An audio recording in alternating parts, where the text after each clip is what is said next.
الفساد في البر والبحر بما كسبت أيدي الناس ليذيقهم بعض الذي عملوا لعلهم يرجعون।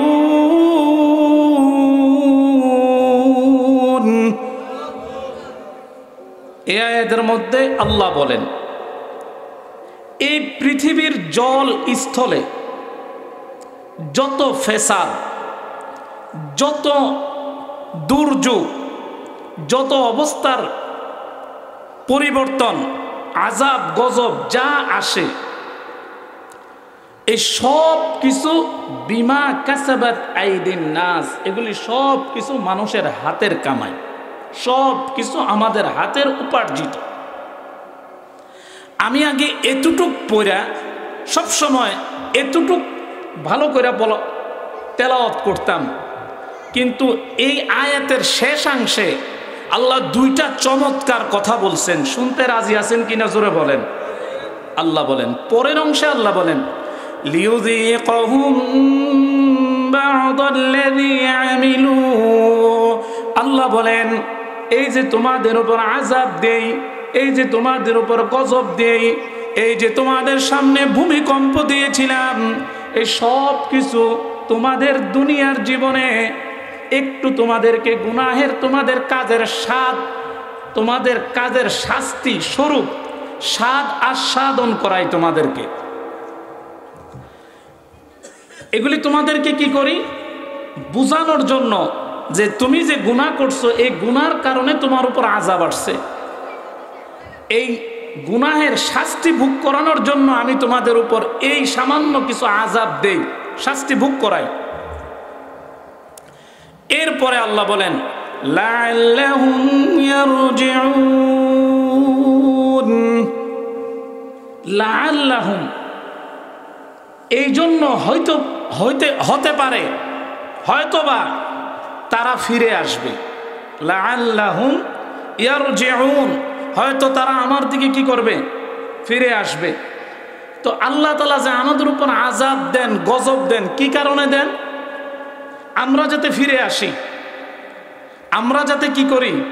আল্লাহর দিকে ফিরে আসি, আল্লাহর দিকে ফিরে আসি।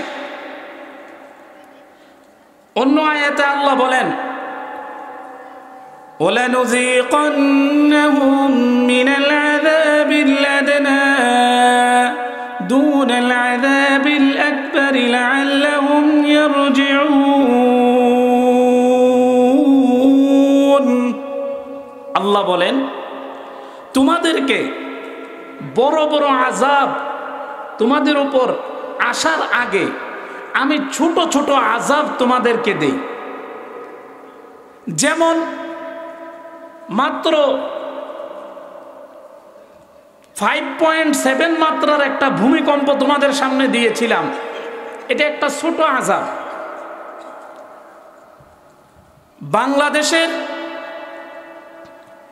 আবহাওয়াবিদ, আবহাওয়া অধিদপ্তর থেকে একটা প্রজ্ঞাপন জারি করেছিলেন, একটা রিপোর্ট প্রকাশ করেছিলেন। বিগত 15 বছরে বাংলাদেশে 149 বার ভূমিকম্প হয়েছে। কতবার? 149 বার বাংলাদেশে ভূমিকম্প হয়েছে। এটা বাংলাদেশের আবহাওয়া অধিদপ্তরের একটা রিপোর্ট। এই গত নভেম্বরের 21 নভেম্বরের পর থেকে নিয়ে এই পর্যন্ত 7 বার ভূমিকম্প হয়েছে। এগুলি সহ 149 বার ভূমিকম্প। এই 149 বার যে ভূমিকম্প হয়েছে, ভূমিকম্প হওয়ার একটা রেকর্ড মেশিন আছে, যেটাকে ভূমিকম্পের তাপমাত্রা মাপা যায়, সেটাকে রেক্টার স্কেল বলে। এই রেক্টার স্কেলের ধারণ করে ওই সমস্ত ভূমিকম্পগুলা যেগুলি 4 পয়েন্টের উপরে উঠে। তো ছোট বড় সব ভূমিকম্প মিলাইয়া বাংলাদেশের এই পর্যন্ত 149 বার ভূমিকম্প হয়ে গেছে। কিন্তু এই 149 বার ভূমিকম্প হওয়ার পরেও আল্লাহ আমাদের এই দেশকে হেফাজত করেছেন, আমাদের কোনো ক্ষয়ক্ষতি হয় নাই। ঠিক কিনা জোরে বলেন। আল্লাহ যে আমাদেরকে কোনো ক্ষয়ক্ষতির মধ্যে ফেলেন নাই, এই জন্য উচ্চ কণ্ঠে একবার কালিমাতুশ শুকর আদায় করি, বলি আলহামদুলিল্লাহ। পৃথিবীর বিজ্ঞান ভূমিকম্প কেন আসে এটা বলতে পারে না, যদিও তারা বলে তাদের একটা ব্যাখ্যা আছে। ঠিক কোরআন হাদিসের মধ্যেও একটা ব্যাখ্যা আছে কেন ভূমিকম্প হয়। বিজ্ঞানের যে তথ্য, এই তথ্যর থেকে কোরআন হাদিসের তথ্যটা আরো উন্নত, আরো আপডেট। সুবহানাল্লাহ বলেন জোরে সোরে।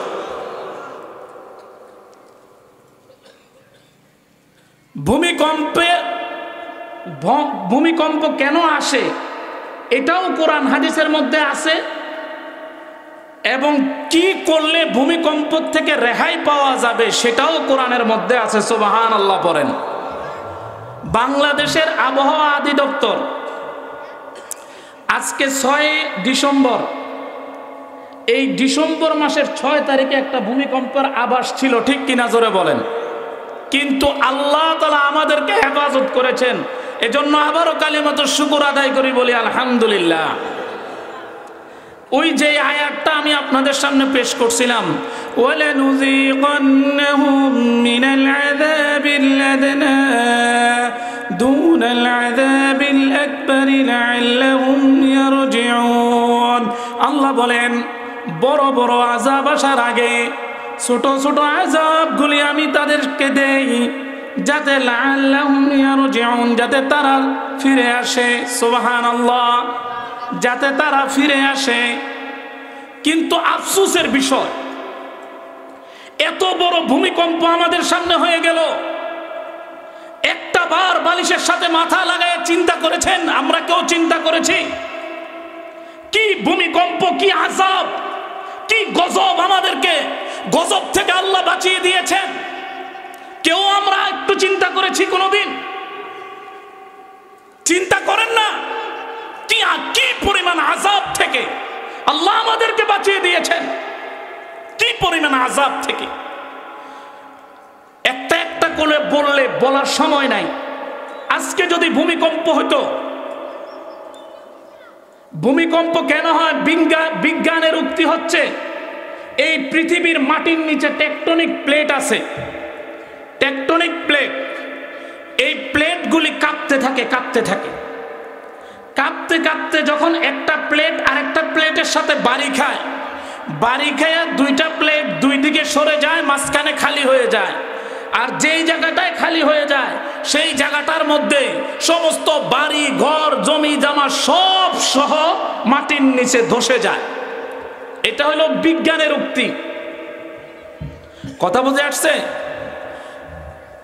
আর নবীজি সাল্লাল্লাহু আলাইহি ওয়াসাল্লাম হাদিসের মধ্যে একটা চমৎকার উদাহরণ দিয়েছেন, ব্যাখ্যা করেছেন। নবীজির উক্তি কি? নবীজির উক্তি হচ্ছে এই পৃথিবীর মাটির নিচে, এই পৃথিবীর একদম তাহতা সারাতে যখন আল্লাহ তাআলা এই পৃথিবী বানাইলেন, এই পৃথিবীর সর্বনিচে মাটির নিচে পানি ছিল, পানি। পানির মধ্যে আল্লাহ বিশাল একটা মাছ তৈরি করলেন। এই মাছ কাঁপতেছিল। মাছের স্বভাব স্থির থাকে না, মাছের স্বভাব হইল মাছ সবসময় নড়ে। ঠিক কিনা জোরে বলেন? সবসময় নড়াচড়া করে। আল্লাহ তাআলা এই মাছের উপর একজন ফেরেশতাকে দাঁড় করাইলেন।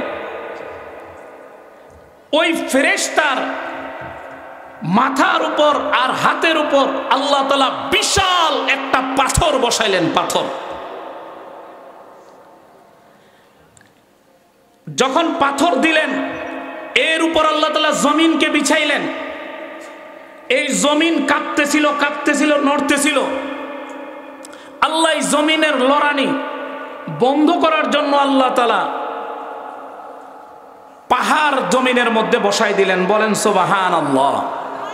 আল্লাহ বলেন ওয়াল জিবালা উতাদা ওয়াল জিবালা উতাদা। আমি আল্লাহ তাআলা এই জমিন যখন কাঁপতেছিল, নড়তেছিল, জমিনকে স্থির করার জন্য আমি আল্লাহ পাহাড়কে জমিনের উপর পেরাক হিসাবে মেরে দিলাম, পাহাড় বসাই দিলাম।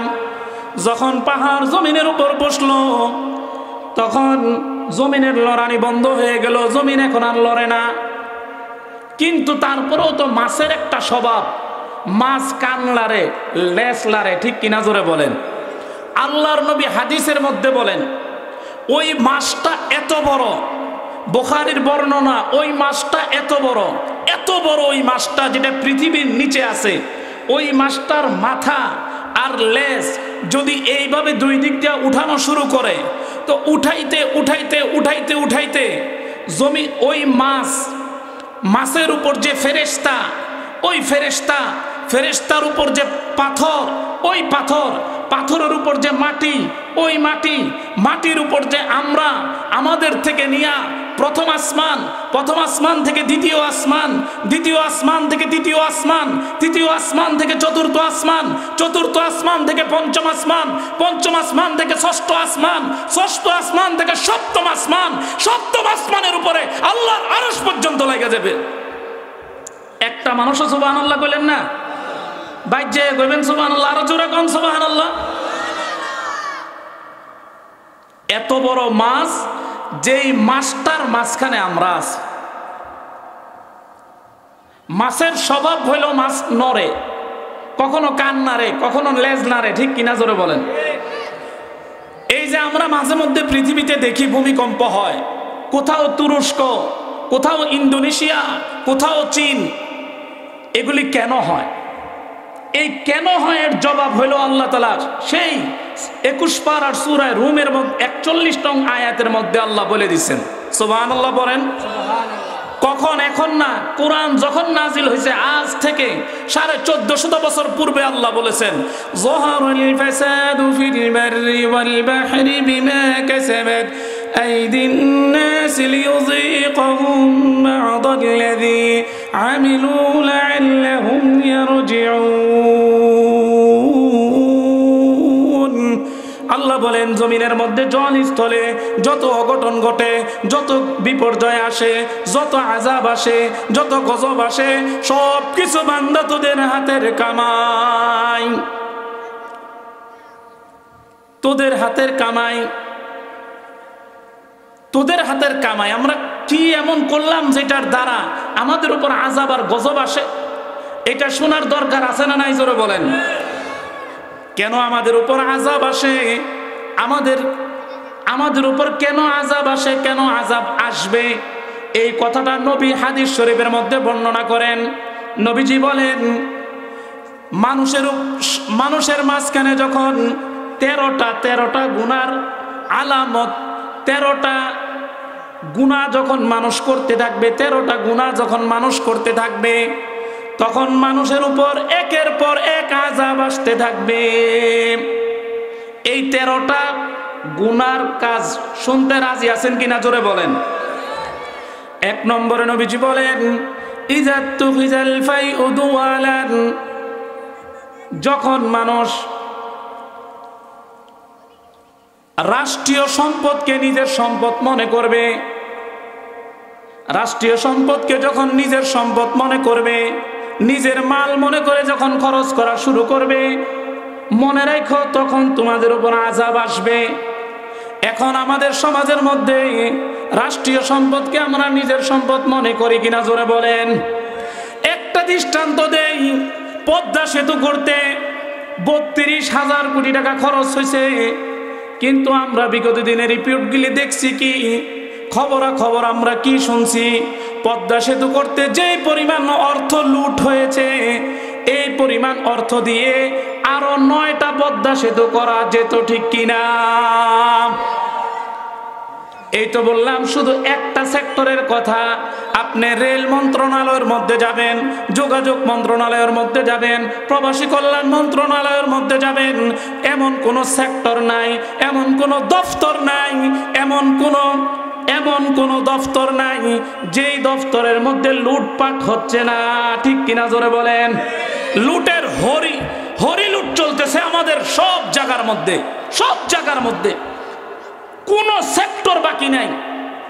আর ভূমি অফিসের কথা যদি বলেন, ভূমি মন্ত্রণালয়, এটা তো লুটপাটের কেন্দ্রবিন্দু, কারখানা। ঠিক কিনা জোরে বলেন? এই জন্য নবীজি বলেন, যখন রাষ্ট্রীয় সম্পদকে নিজের সম্পদ মনে করা শুরু করবে, তখন তোমাদের উপর আযাব আসবে। এগুলি কিয়ামতের একটা আলামত। এরপরে বলে ওয়াল আমানাতু মাগনামান, আর আমানতের মালকে রাষ্ট্রীয় মাল মনে করবে, রাষ্ট্রীয় সম্পদের মতো খরচ করবে। সব জায়গার কথা বাদ দিলাম, আমার আগে যে হুজুর কথা বলে গেছেন উনি তো বলছেন যে আমার এক বউয়ের চাহিদা, 3 পিসের চাহিদা মেটানোর জন্য আমি 6 বার গেছি বাজারে। আমি মনে মনে তখন ভাবতেছিলাম, হুজুর হয়ে যদি 6 বার যাওয়ান লাগে তাহলে সাধারণ মানুষের কতবার যাওয়ান লাগে? ঠিক কিনা জোরে কম? হুজুর যদি কয় আমার বউয়ের 3 পিস বদলাইতে 6 বার গেছিলাম, তাহলে সাধারণ মানুষ কয়বার যাবে? কয়বার যাওয়া লাগে সাধারণ মানুষের? ঠিক কিনা জোরে বলেন? এরপরে ওয়াল আমানাতু মাগনামান, আমানতের মালকে রাষ্ট্রীয় মালের মতো খরচ করবে। এটার অনেক উদাহরণ আছে, সবগুলি একটা একটা করে বলার সময় একটা কথা বলি শুধু, সেটা হলো এই পৃথিবীর মধ্যে সব প্রত্যেকটা পুরুষের কাছে সবচেয়ে আপন হলো তার স্ত্রী। ঠিক কিনা? স্ত্রীর চেয়ে আপন দুনিয়াতে কোনো নেককার পুরুষের কাছে আর কেউ নাই। যদি বলেন যে হুজুর মা আছে বাপ আছে, এটা পরের কথা। এরম বহু মানুষ দেখেছি, বুড়িরে সারে খায় না, বুড়িও ঘুরা ঘুরা আইসা জিজ্ঞাসা করে কিরে তোর বাপে খাইছেনি? ঠিক কিনা জোরে বলেন? বুড়ায়ও বুড়িরে সারা বাসে না, বুড়িও বুড়ারে সারা বাসে না। আমাদের এলাকায় একজন বুড়ি মহিলা মারা গেছে, এখনো তার দাফন হয় নাই। এই বুড়ি মারা যাওয়ার কারণে বুড়ায়ও মাথা ঘুরান দিয়া পড়া, বুড়াও মারা গেছে, একসাথে দুজনের জানাজা পড়া লাগছে। কেমন মোহাব্বত! ঠিক কিনা জোরে বলেন? তো এই স্ত্রী হইল একজন পুরুষের কাছে সবচেয়ে আপন। এই আপন স্ত্রীর কাছে বিশ্বাস কইরা অ্যাকাউন্ট নাম্বার, ব্যাংকের যে অ্যাকাউন্ট করছে, এই অ্যাকাউন্টটাও নিজের বউর নামে করছে। ঠিক কিনা জোরে বলেন? আমাদের দেশে যারা প্রবাসে থাকে এরা স্ত্রীরে খুব পীর মানে। প্রবাসে থাকে, ঘর বাড়ি স্ত্রী ছাড়া আর কেউ নাই, দেখাশোনা করে, মা বাপ দেখাশোনা করে, ছেলে মেয়ে দেখাশোনা করে। স্ত্রীরে হেরা মনে করে স্ত্রী ফেরেশতা। আছে এমন স্ত্রীও আছে, ফেরেশতা স্ত্রীও আছে, কিন্তু সংখ্যা কম না বেশি? জোরে বলেন। তো এই স্ত্রীরে আপন মনে করে অ্যাকাউন্ট নাম্বারটাই, ব্যাংকের অ্যাকাউন্টটা স্ত্রীর নামে করছে। স্বামী তো তার রক্ত পানি করা পয়সা টাকা সব কিছু স্ত্রীর অ্যাকাউন্টে পাঠায়, আর স্ত্রী ব্যাংকে থেকে টাকা তুলে আর এক এক মেকআপ, এক এক ডিজাইনের বোরকা পরে, আর নতুন নতুন শাড়ি, নতুন নতুন জামা কাপড় পরে মার্কেটে ঘুরে। ঠিক কিনা? আর এদিকে মুস্কি হাসি দে, এখানে অট্ট হাসি দে। কেমন আছেন ভাই? আপনি কেমন আছেন? আগে না বলছিলাম সকালে আসার জন্য, কেন আসলেন না? কেন আপনাকে 2 দিন দেখলাম না? ঠিক কিনা জোরে বলেন? এরকম মার্কেটে ঘুরে আর হাসে আর বেচকি দেয়। আর মোহাব্বত যদি আর একটু গাঢ় হয়ে যায়, তখন ওই প্রবাসী স্বামীর কথা ভুলা এই মার্কেটের ছেলেটাকে নিয়ে পালাইয়া যায় বিয়ে করে। এমন আছে না নাই? এখন নবীজি বলে গেছে আজ থেকে 1400 বছর পূর্বে, ওয়াল আমানাতু মাগনামান, আমানতের খেয়ানত করবে। ঠিক কিনা? আরে স্ত্রী স্বামীর কাছে স্ত্রী হইলে সবচেয়ে আপন, এই আপন স্ত্রীর কাছেও আজকে আমানত নিরাপদ না। ঠিক কিনা জোরে বলেন? আমানত নিরাপদ না। আপনি আর কারে বিশ্বাস করবেন? আর যে স্ত্রীর কাছে আমানত রাখবেন এই স্ত্রী আমানতের খেয়ানত করে, আর কারে বিশ্বাস করবেন? নবীজি বলে গেছেন। এরপরে বলেন অযাকাতু মাগরামান, যাকাতকে মানুষ জরিমানা মনে করবে। এটা আমাদের সমাজে চলছে কি চলছে না জোরে বলেন। এরপরে বলেন অতুল্লিমা লিগাইরিদ্দিন, দিন ইলম শিখবে দুনিয়া কামানোর জন্য, দুনিয়ার উদ্দেশ্যে দিন শিখবে, দিন শিখার উদ্দেশ্য হবে দুনিয়া কামানো, আর কিছু না। এই অবস্থাটা এখন আমাদের মধ্যে চলতেছে কিনা? চলছে। মানুষ স্ত্রীর আনুগত্য হবে, মায়ের অবাধ্য হবে। এরকম মায়ের অবাধ্য সন্তান মনে হয় আপনাদের এই এলাকার মধ্যে নাই, কম কম নাই, নাই আপনাদের এলাকায় নাই, আছে? আমি তো মনে করছিলাম আপনাদের এলাকার মানুষ ভদ্র, নাই এরকম সন্তান নাই, তাহলে আছে।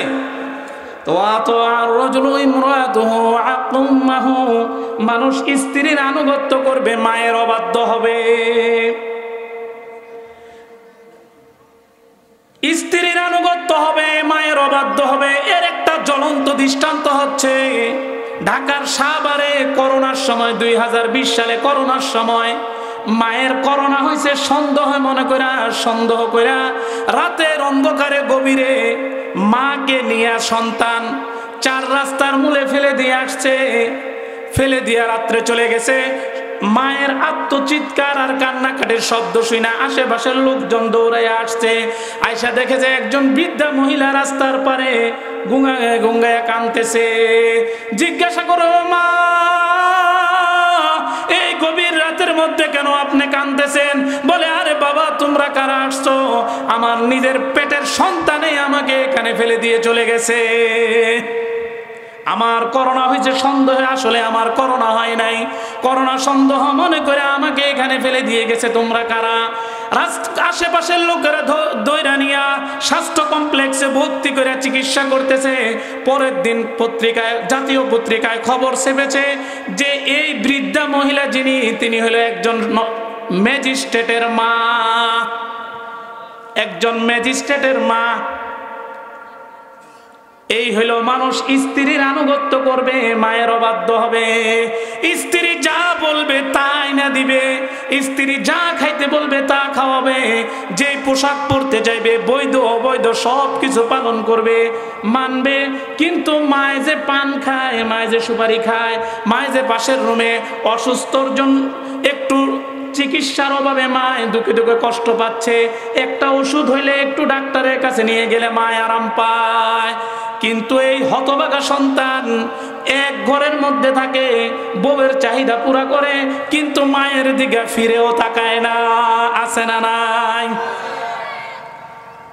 এটা কিয়ামতের একটা আলামত, আযাব আসারও একটা আলামত।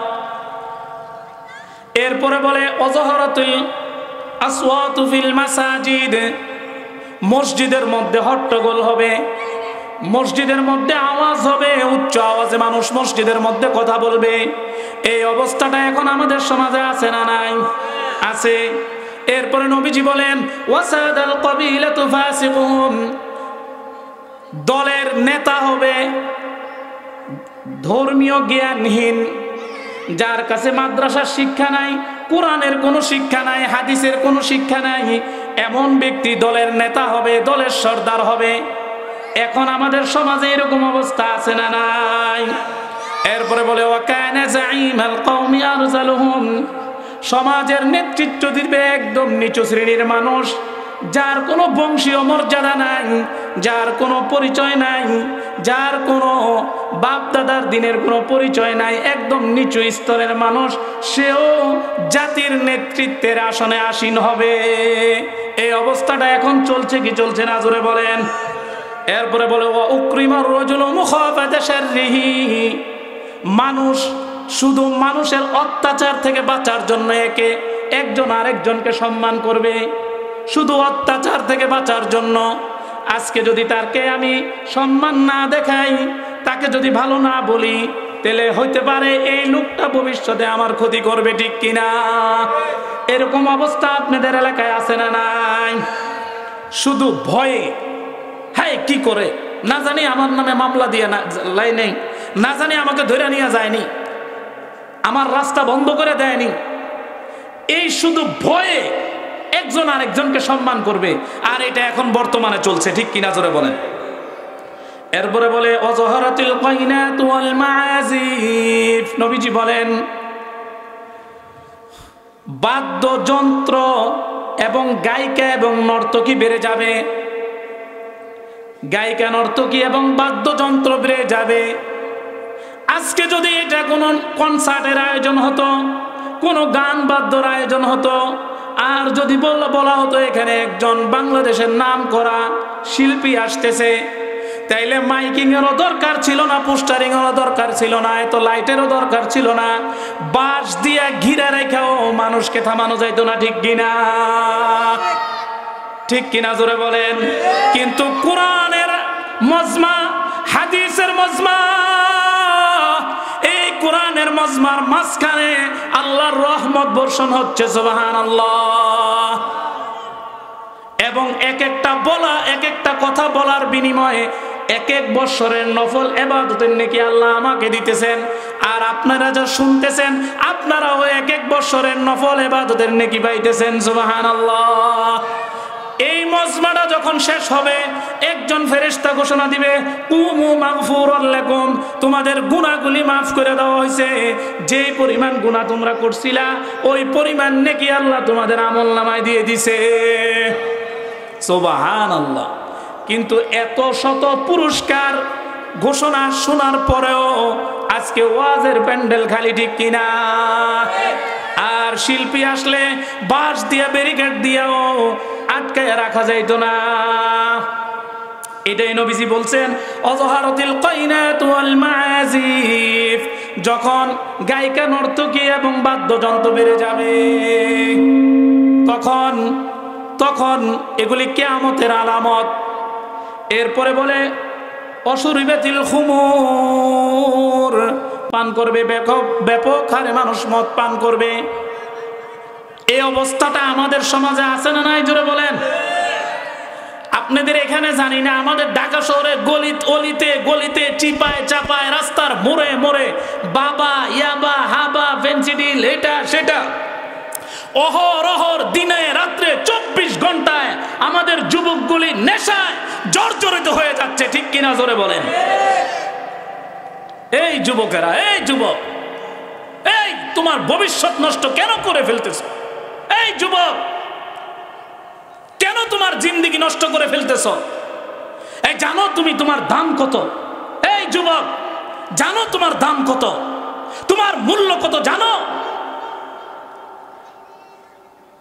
তোমার মূল্য তুমি বুঝতেছ না যুবক, তোমার দাম কত, তোমার মূল্য কত?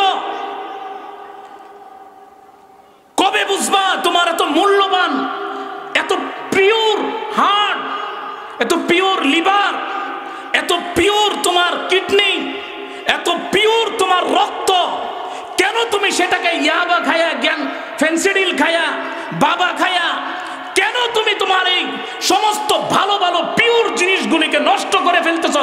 কেন করতেছো বলো না যুবক, আমি তোমার পায়ে ধরি, কেন করতেছো তুমি তোমার নিজের জীবন? একটা চোখের দাম কত তুমি জানো? একটা কিডনির দাম কত তুমি জানো? একটা চোখের দাম কত তুমি জানো? একটা হার্টের দাম কত তুমি জানো?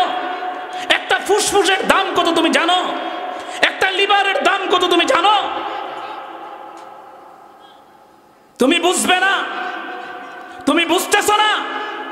হ্যাঁ, তোমার বুঝে আসবে সেদিন, যেদিন তোমাকে অসুস্থ অবস্থায় হাসপাতালের বেডে যখন চিকিৎসার জন্য নিয়ে যাওয়া হবে, আর ডাক্তার লিখে দিবে এই ছেলেটা আর এখন থেকে নিয়ে আর 3 মাস বাঁচবে, এই 3 মাসের মধ্যে তাকে খাওয়ায়া পড়ায়া শেষ করে দেন, তার মনের চাহিদা পুরো করে দেন। সেদিন বুঝে আসবে রে যুবক, তোর এই হার্টের মূল্য কত, তোর কিডনির মূল্য কত, ঠিক কিনা? চিল্লাইয়া বলো যুগে। কেন যুবক, কেন এই আজে বাজে ছাইপাশ খাইয়া তোমার জীবন নষ্ট করতেছে? কেন করতেছে? কবি বলেন বাকাইতু আলা শাবাবিন কদ তাওয়াল্লা, বাকাইতু আলা শাবাবিন কদ তাওয়াল্লা فيا ليت الشباب لنا يعود ولو أن الشباب يبايع بيعا فيا ليت البائع ما يريد سبحان الله বলেন بكيت على شباب قد تولى فيا ليت الشباب لنا يعود ولو أن الشباب يبايع بيعا فيا ليت المائع ما يريد কবি বলেন হায় রে আমার হারানো যৌবনটা যদি কোনো বিক্রেতায় কোনো ফেরিওয়ালায় যদি আমার সামনে বিক্রি করতে আনতো লক্ষ কোটি টাকা দিয়া হইলো আমি আমার সেই হারানো যৌবনটা কিনে নিতাম কিন্তু আফসোস আমার ওই যৌবন কেউ আর বিক্রি করতে আনবে না আরে যুবক তুমি তোমার দাম কত জানো তোমার মূল্য কত জানো তোমার জন্য আল্লাহ কি জান্নাত রেখে দিয়েছেন তোমার জন্য আল্লাহ কি নিয়ামত রেখে দিয়েছেন তোমার জন্য কি নিয়ামত রেখে দিয়েছেন আল্লাহর নবী বলেন মা লা আইনুন রাআত ওয়ালা উযুনুন সামিআত আলা খাতার আলা কলবি বাশার সুবহানাল্লাহ বলেন হুজুর কিছু বুঝি নাই কিছু বুঝন লাগতো না আল্লাহর নবী বলেন মা লা আইনুন রাআত আল্লাহ তোমাকে পরকালে জান্নাতের জন্য এমন জান্নাতের মধ্যে এমন নিয়ামত রেখে দিয়েছেন এই চক্ষু দিয়ে কোনোদিন ওই নিয়ামত কেউ দেখে নাই মা লা আইনুন রাআত এই চক্ষু দিয়ে কেউ সেই নিয়ামত দেখে নাই ওয়ালা উযুনুন সামিআত এই কান দিয়ে কেউ শুনে নাই আলা খাতার আলা কলবি বাশার এই অন্তর দিয়া কোনোদিন জান্নাতের কোন নিয়ামতের ব্যাপারে কেউ কল্পনাও করে নাই সুবহানাল্লাহ এমন নিয়ামত যুবক তোমার জন্য আমার জন্য আল্লাহ নিয়ামত রেডি করে রেখেছেন যুবক আজকে নামাজ ছেড়ে দিতেছো আল্লাহ আজকে গুনাহের মধ্যে লিপ্ত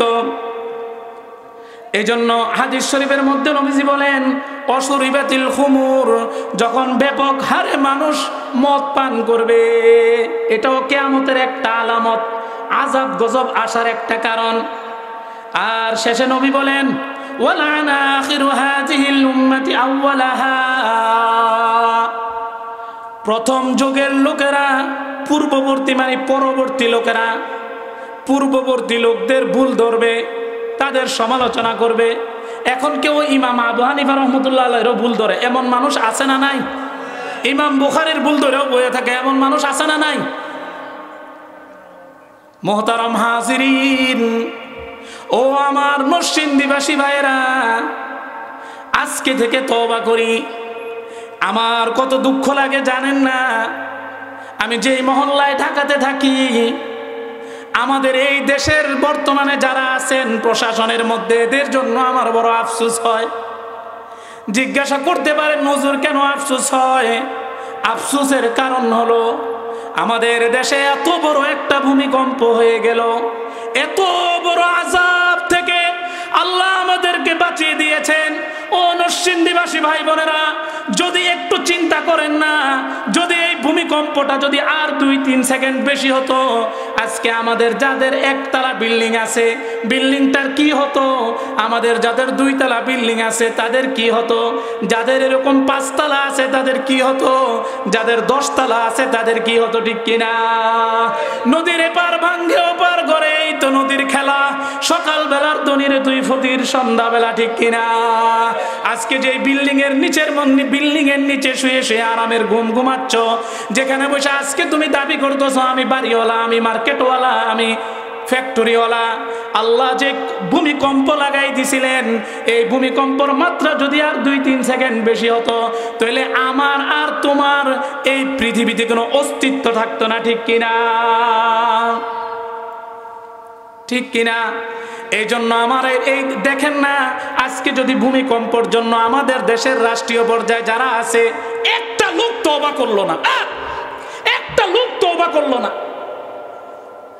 কেন আমাদের এই দেশের বর্তমান যিনি ডক্টর ইউনূস উনার প্রকাশ্যে বলা দরকার ছিল আল্লাহ যে আমাদের দেশকে হেফাজত করেছেন ভূমিকম্প থেকে আমাদেরকে বাঁচিয়ে দিয়েছেন আমাদের সংসদ ভবন বাঁচিয়েছেন আমাদের হাইকোর্ট বাঁচিয়েছেন আমাদের জজগুলো বাঁচিয়েছেন আমাদের মার্কেটগুলো বাঁচিয়েছেন আমাদের এমপি মন্ত্রীর বাসভবন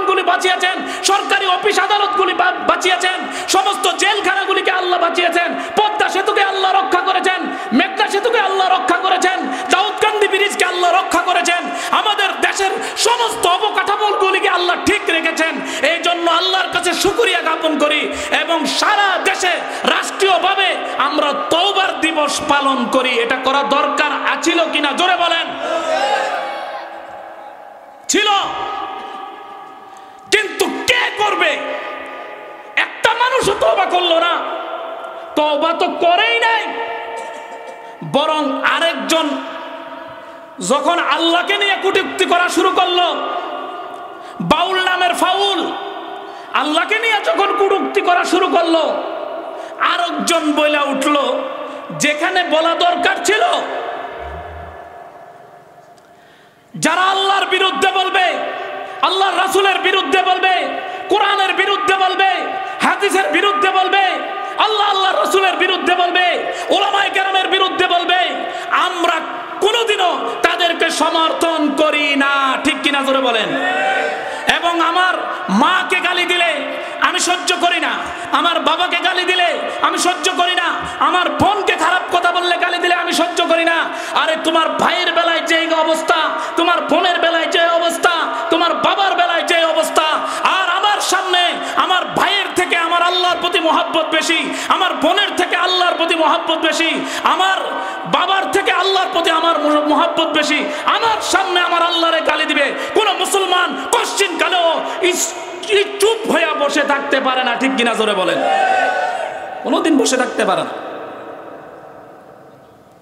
বলা দরকার ছিল বাউলদের বিরুদ্ধে যে আন্দোলন হয়েছে 100% যুক্তিসঙ্গত।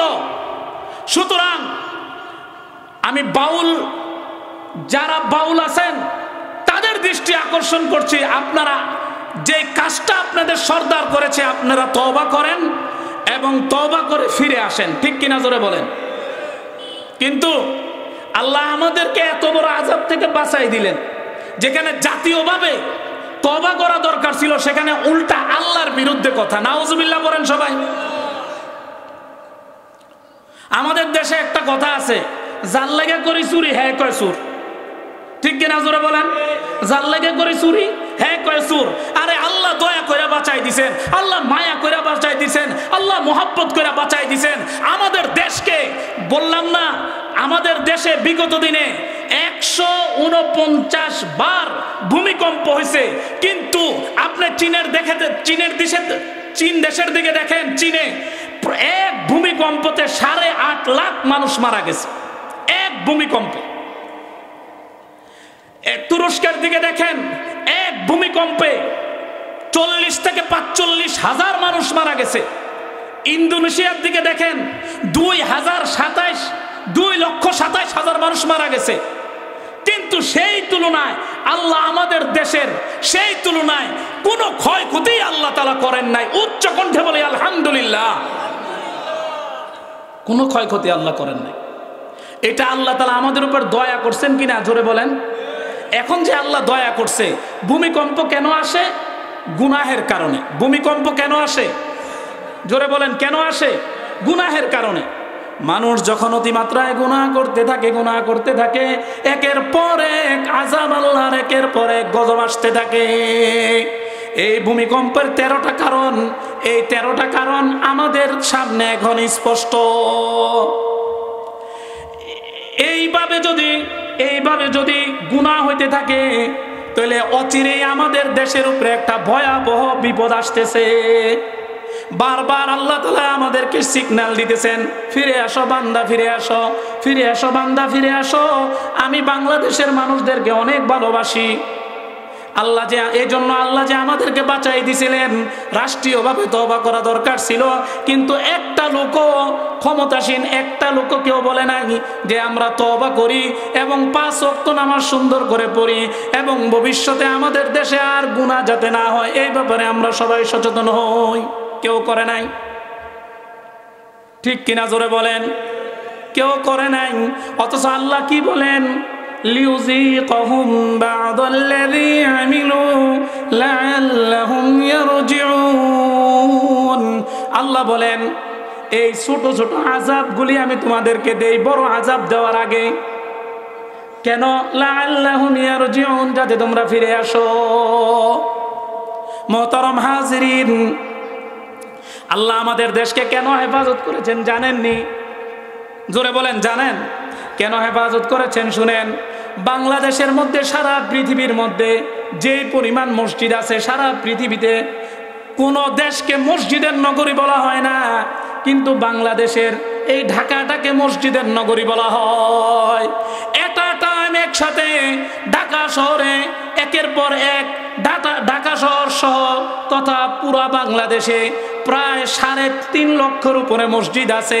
এই 3.5 লক্ষ মসজিদ থেকে যখন একবারে আল্লাহু আকবার এমন ধ্বনি হয়, এই আজানের ধ্বনি যখন হয়, এমনও মানুষ আছে যার আজানটা সরাসরি আল্লাহর আরশে যায় লাগে। এই আজান যখন শুরু হয়, আল্লাহ যখন কুদরতি দৃষ্টি দিয়ে দেখে বাংলাদেশ থেকে একসাথে আমার নামের প্রশংসা হচ্ছে, তো আল্লাহ মনে করেন আমার বান্দারা তো ঠিকই আছে, সুতরাং আযাব আর দিব না। সুবহানাল্লাহ কোন? এই একটা কারণ আমাদের দেশের ক্ষয়ক্ষতি থেকে বাঁচার। আরেকটা কারণ হচ্ছে মাদ্রাসার ছোট ছোট তালেবে ইলমরা খোঁজখবর নিয়ে দেখেন, মাদ্রাসার ছোট ছোট তালেবে ইলমরা শেষ রাত্রে উঠে আল্লাহর কালামটা নিয়ে, আরে আমিও তো একটা হেফজখানার শিক্ষক, আমি দেখি আমার হেফজখানায় আমার ছোট ছোট বাচ্চারা আছে, রাত্রের যখন ঠিক 3:30 বাজে, কেন আল্লাহ ভূমিকম্প থেকে আমাদেরকে বাঁচিয়ে দেয়? রাত্রের যখন ঠিক 3:30 বাজে, এই সময় আমি নিজেই ছোট ছোট বাচ্চাদেরকে ঘুম থেকে জাগাই দেই। আর এই সমস্ত ছোট ছোট বাচ্চারা যাদের বয়স 7 বছর 8 বছর, এরকম ছোট ছোট বাচ্চারা এই ঠান্ডা পানি আমি দেখি ছোট ছোট বাচ্চারা ঘুম থেকে উঠাই দিলে হুজুর যাতে না দেখে এরকম ভাবে এক কোনায় যায় বসে, লেপটা কম্বলটা মোড় দিয়া বসে, চাদরটা মোড় দিয়া বসে, আবার যখন ডাক দি কিরে বসো না কেন, আবার একটু উঠে আবার বসে। তখন আমার কাছে খুব মায়া লাগে। আর এই ঘুমের এই প্রচন্ড গভীর রাত্রে, শীতের রাত্রে, শেষ রাত্রে কনকনে শীত, এই সময় ছোট বাচ্চাদেরকে কেন জাগাই দেই? আমার মায়া লাগে, কিন্তু তারপরও আমি ডাক দিয়ে দিই, এটা আমার কর্তব্য, দায়িত্ব। এই ছোট ছোট বাচ্চাগুলি যখন দেখি কলের পানির নিচে এইভাবে হাত দেয়, আবার সরাই নেয়, আবার হাত দেয়, আবার সরাই নেয়, ঠান্ডা পানি দিয়া ওযু করে কাঁপতে কাঁপতে এবার কোরআন শরীফ ডানিয়া বসে কেউ পড়ে ইয়াসিন ওয়াল কুরআনিল হাকীম, কেউ পড়ে তাহা মা আনজালনা আলাইকাল কুরআন লিতাশকা। এরকম যখন পড়ে আমার মনে হয় তখন জানি আল্লাহ আরশের থেকে বলতে থাকে, আরে যে আযাব নিয়ে দুনিয়াতে তো আযাবের ফেরেশতারা গিয়েছিলা, ও ফেরেশতারা তোমরা আর এই বাংলাদেশের উপর আযাব দিও না, আযাবটাকে ফিরা নিয়ে যাও, ঠিক কিনা? এই জন্য আমাদের দেশে আযাব দিও, আল্লাহ আযাবকে সরাই নিয়ে যান। সুবহানাল্লাহ বলেন। আযাব দিও আল্লাহ আযাবকে আবার ফিরাই নিয়ে যান। দুইটা কারণ বললাম। 3 নম্বর কারণ হলো এই যে গ্রামগঞ্জের এই মাহফিল, এই যে মাহফিলগুলি, এই যে চাদর গায়ে দিয়ে লোকটা এই যে বয়ে রয়েছে, এই যে লাল লোকটা, এই লোকটা আপনাদের এলাকার কেমন মানুষ জানি না, কিন্তু আমি দেখতেছি এই লোকটার চোখে মুখে কেমন জানি একটা আল্লাহর ভয় কাজ করতেছে। সুবহানাল্লাহ বলেন। কেমন জানি এই লোকটার চোখের মধ্যে পানি, লোকটা পানি মুছতেছে আর কথা শুনতেছে। চাতক পাখি যেমন হা করে তাকায় থেকে এই লোকটা কথা শুনতেছে। এই জন্য মোহতারাম হাজিরিন, এই যে ছোটখাটো ওয়াজ মাহফিলগুলি, এই মাহফিলগুলির মধ্যে শেষে এই যে দাড়ি পাকা লোকগুলি, বুড়া বুড়া লোকগুলি, জোয়ান জোয়ান লোকগুলি শেষ রাত্রে এই মাহফিলগুলির শেষে যে চোখের পানি ফেলাইয়া দোয়া করে আর ইস্তেগফার করে আল্লাহর কাছে, না জানি তখন কেমন খুশি লাগে। এই কারণে আল্লাহ তাআলা পাঠানো আযাবকেও আল্লাহ তাআলা হটায় নিয়ে যান। সুবহানাল্লাহ বলেন। এজন্য মুহতারাম হাজিরিন বলছিলাম, যহারুল ফাসাদু ফিল দুনিয়ার ভিতরে আযাব কেন আসে? গুনাহের কারণে। কেন আসে? জোরে বলেন না, কেন আসে? আর আযাব নিয়ে যায় তওবার কারণে। আযাব নিয়ে যায় কি? তওবার কারণে। এই জন্য আল্লাহ তাআলার কাছে আমরা তওবা করব, আর গুনাহ করব না, আর নামাজ ছাড়বো না। ঠিক আছে তো ইনশাআল্লাহ?